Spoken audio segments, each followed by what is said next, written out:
Сустрэчу са сваім мужам атрымала і грамадзянская жонка палітвязня Міколы Статкевіча Марына Адамовіч, і таксама амаль пасля году ад моманту ягонага арышту. Дзеля гэтага прыйшлося пераадолець шматлікія перашкоды. Расповед жанчыны пра гэта далей у нашай праграме. Учора я мела шчасце сустрэцца з Мікалаем.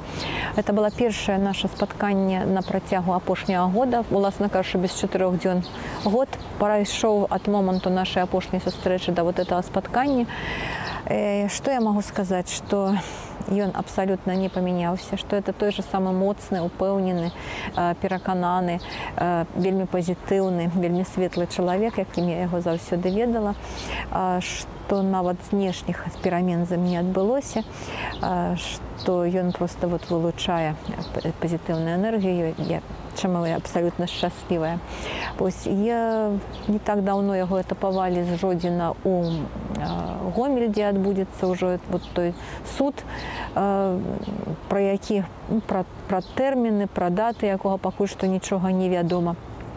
Як і не было вядома да ўчарашняга дня, уласна кажучы, дзе Мікалай.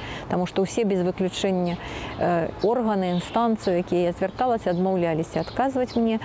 І таму я проста мусіла паехаць у Гомель, бо адзіным адказам, такім стандартным, завучаным, только на месте по предъявлении паспорта. Ну, поехала с паспортом и на всякий выпадок с передачей, безумоўна.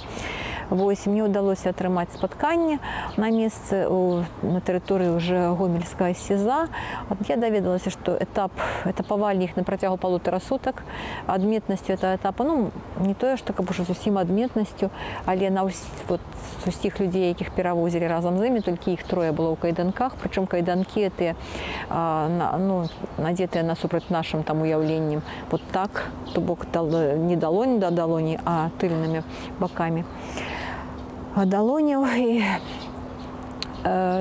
зараз уже з пятніцы ён знаходзіцца ў Гомельскім СІЗА. Як і раней, пасля этапу ён напісаў заяву аб бяспечным утрыманні і знаходзіцца зараз у камеры 1. Мікалай прасіў перадаць людзям, якія так цудоўна выявілі сябе на працягу мінулага года, каб яны ніякім чынам не гублялі эту з'яднанасць, што любыя формы аб'яднання, няхай нават это там будзе таварыства квіткаводаў, зараз вельмі важнае, і што это аб'яднанне, это пачуццё еднасці можа вельмі хутка ізноў спатрэбіцца.